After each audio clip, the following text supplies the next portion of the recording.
array tool in 3D modeling. Here we don't have any separate tool for 3D array, but what we done in 2D, the same array tool we can use for 3D also. Here we have the tool. If you go to the home tab, here it is the tool: rectangular array, path array and polar array. These all the things already teach you in array section, but I am going to teach you only for 3D what we need to do. Just go to the rectangular array and select the object, enter. Now you can see the default array created like this. The 4 column and the 4 column, 1 2 3 4 column, and this is 3 row. If you want to increase the row, you can just increase the row.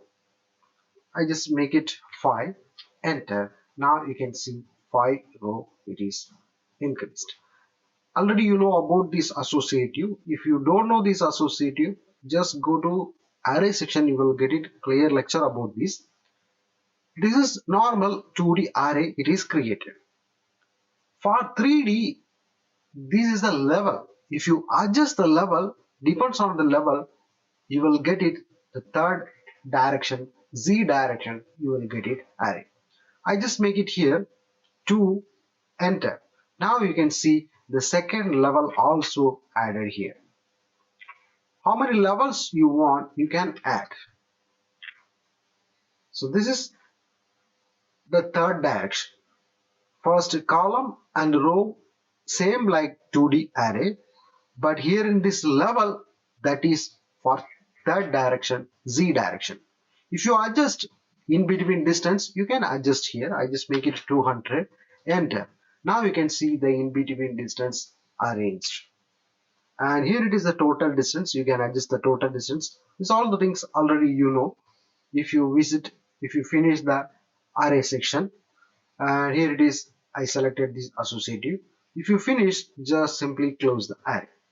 Now if you select the array, you can make changes, because when I select this associative, so associative object, you can make changes after finish the array. Now I close, just go to the Control Z. Similar way you can use path array and the polar array also. If you don't know path array, polar array, please go to array session, you will get it the clear lecture. In this, you just need to arrange the level. Once you arrange the level, you will get it Z direction also, array tool will work. This is called 3D array tool in AutoCAD.